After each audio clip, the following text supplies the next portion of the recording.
I was last up here, I was talking about the darkness. But now we're going to talk about the light that shines in the darkness, overcoming the darkness of the world with the light of the world. Our superhero, Jesus, is the light of the world. Jesus is the light that overcomes the darkness. In the Bible, book of John, chapter 8, verse 12, it says, later, Jesus talked to the people again, saying, I am the light of the world. The person who follows me will never live in darkness, but will have the light that gives life.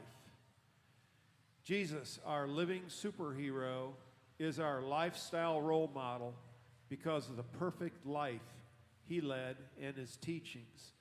Jesus is the power source of the light within believers. And this light is fueled by our intimate relationship with him.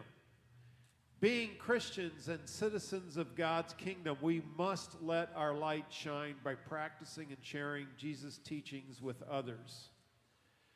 In Matthew 5, verses 14 through 16, Jesus said, you are the light of the world. A city set on a hill cannot be hidden, nor does anyone light a lamp and put it under a basket, but on the lampstand where it gives light to all who are in the house.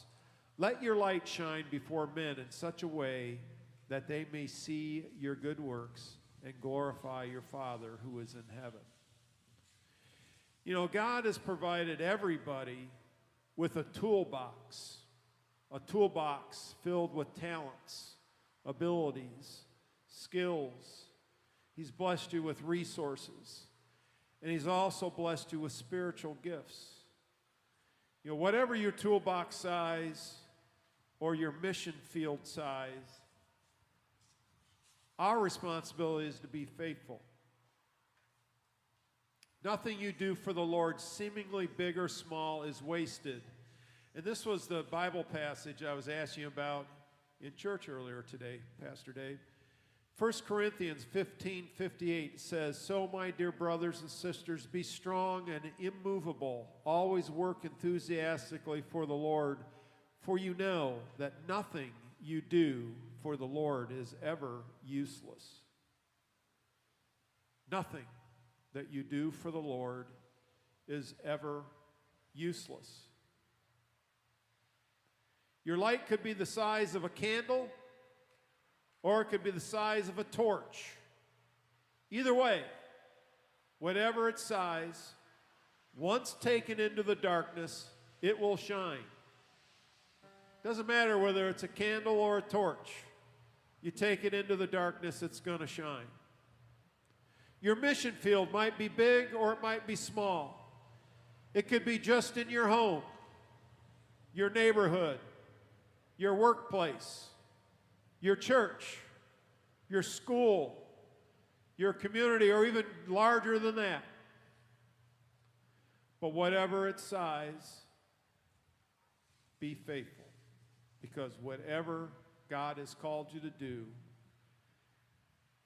what you do for the Lord is never useless. Be a lifestyle witness to Christ. Let your righteous thoughts, your words, your actions light a path to Jesus for others to follow.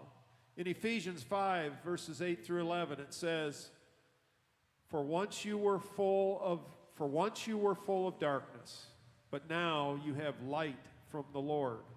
So live as people of light, for this light within you produces only what is good and right and true.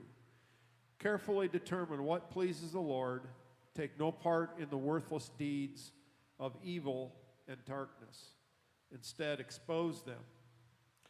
You know, we're supposed to practice what we preach and share the teachings of Jesus with others.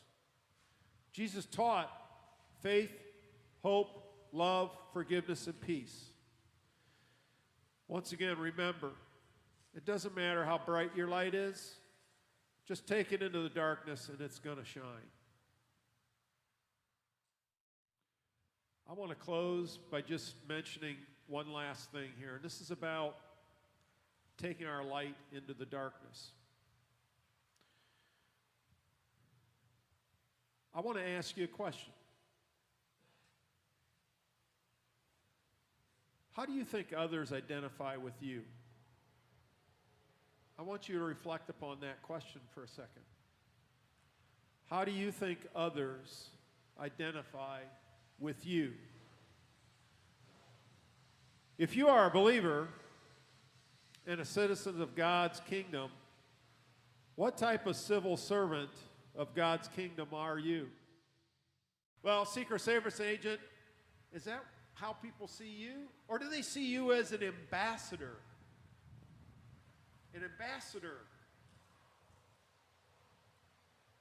Are you that type of civil servant of God's kingdom? I would think that you would want to be an ambassador. Because what does an ambassador do? An ambassador goes into another nation and shares the good things about your culture with other people. The Jesus culture. We want to be ambassadors of God's kingdom. We want to share Jesus culture with other people. So, if you are a lifestyle witness to Christ, we need to be a lifestyle witness 24/7, 365, and we need to let people know through our thoughts, our spoken words, and our actions that we are believers and followers of Christ, and that we practice the golden rule, do unto others as you want them to do unto you, that we are practicing Jesus' teachings of faith, hope, love, forgiveness, and peace with others. I'm going to end with a quote from Kingdom Disciple written by Tony Evans. Tony mentions in his book, "You must believe on the Lord Jesus Christ to go to heaven, but you must confess the Lord Jesus Christ to get heaven to come to you. To experience heaven's authority and power on earth, a person must be willing to confess Jesus Christ as Lord publicly in what they say and do." Let me finish up. I want to finish up with one last thing here.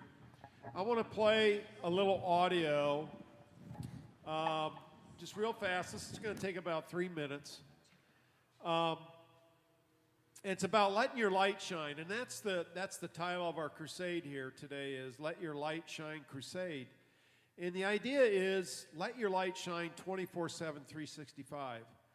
You know, it's real easy to go into church on Sundays, spend an hour, hour and a half in church, and you've got all these really positive thoughts and all the things that you've learned in church. But if you don't practice them outside of the church the rest of the time, then you've missed the message. You've missed what we've been called to do. You know, the Great Commission is we're supposed to go out and share the gospel with people. We're supposed to be evangelists. We're supposed to be ambassadors. And so that's something that I want us to keep in mind. And that's what this crusade is all about, is just letting people know. You know, and most of the time when I talk to people, they say, well, you know, Scott, I don't feel comfortable doing that, or who's going to listen to me, or who cares about, I mean, I don't have the training to do that. Yes, you do. You have a Bible. You have a Bible at home. You go to church, you listen to your pastor. But, you know, it's about the way you think. It's about the way you speak. And it's about the way you act. And if you act with love, if you act peacefully around people, then you are shining your light. People are going to notice there's something different about you. I want nothing more from people to walk up to me and say, you know what, I think there's something different about you. Not that you're weird or strange, but there's something different about you. There's something you have that I want. What is it that you have that makes you a little bit different than everybody else? And you've got that opening then to share Jesus with someone else. So I want to play this. This is it's actually a video, but I want you to hear the audio of this. It's pretty cool. You look at this. I mean, take a look around. Can you believe it? This is what happens when God shows up. Now, a couple years back, I went to this thing called the Explo 72. I joined 100,000 other people, just like us. Maybe the most powerful moment I had during the week of Expo 72 was on the Friday night. And on that Friday night, Billy Graham was the preacher. And as we came into the Cotton Bowl that night, they gave everybody a candle. And the message Billy Graham preached was on how one person can make a difference. And he talked about letting your light shine.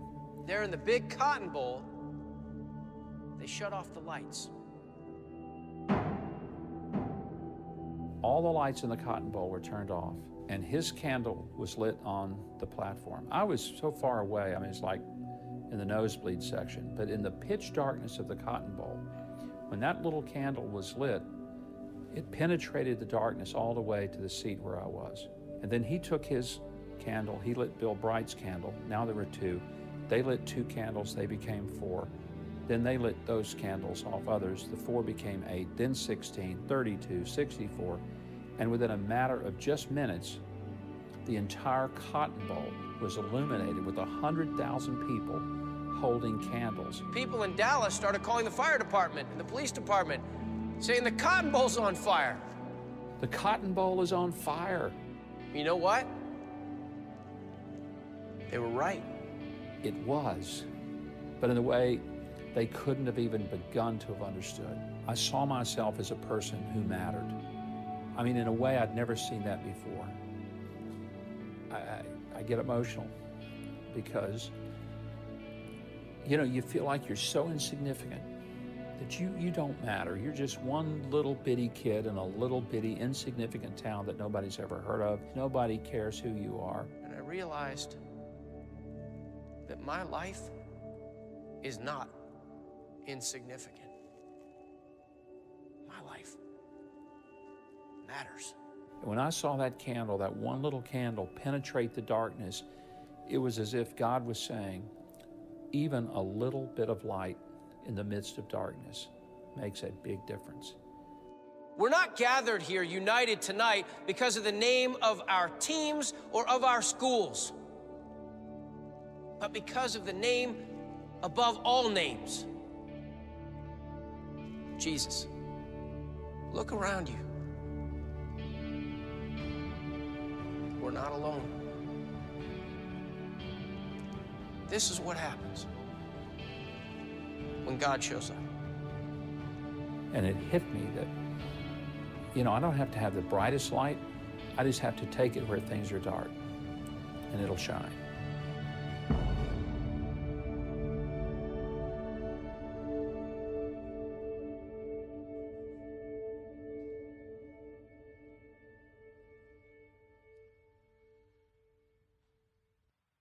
That's what I wanted to end with here today. The idea that we don't have to have the brightest light. We just have to take it into the darkness and it will shine.